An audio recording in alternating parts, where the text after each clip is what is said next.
So suddenly the same kind of nihilism you're seeing in our foreign policy, we don't care what happens, you're seeing applied to our domestic policy and even to questions of science. So the people in charge are telling you that biological sex isn't real, and if you disagree, you're a racist. Now, for a lot of lifelong Democrats, this is bewildering. They didn't sign up for this. Colin Wright's been a Democrat all his life, didn't sign up for this. So a year ago, he came up with a cartoon to illustrate what he thought was going on. He hasn't changed, but the people who represent him in the Democratic Party have become very unreasonable. Elon Musk agrees. He just shared this cartoon on Twitter.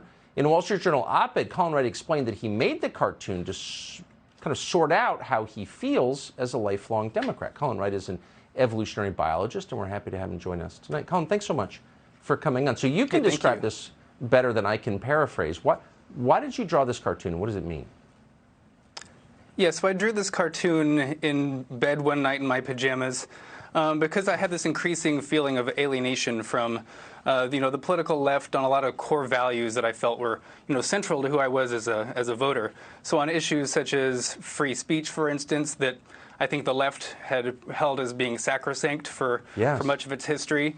It's been these values of free speech were generally held to be like these core values in order to uphold free speech, to speak truth to power, and it's being increasingly viewed as sort of well,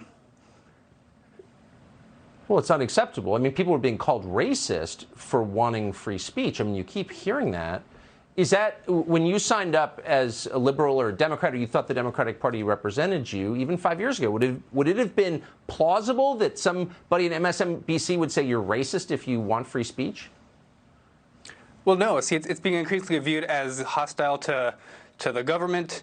It's being hostile to these ideas that we have of free speech, and on issues such as like racism, for instance, where the previous values that we had of judging people by the content of their character, for instance, rather than by the color of their skin, this has been replaced by these sort of identity politics and equity initiatives that are really valuing group identity over individual rights.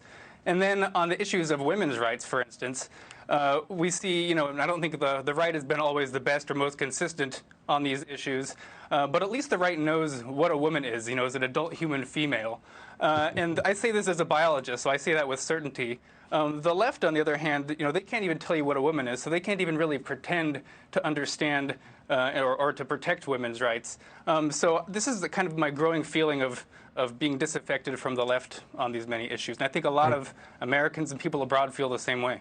I think they do. And people abroad, too. I agree with that. It's not just in this country. The world takes its cues from us.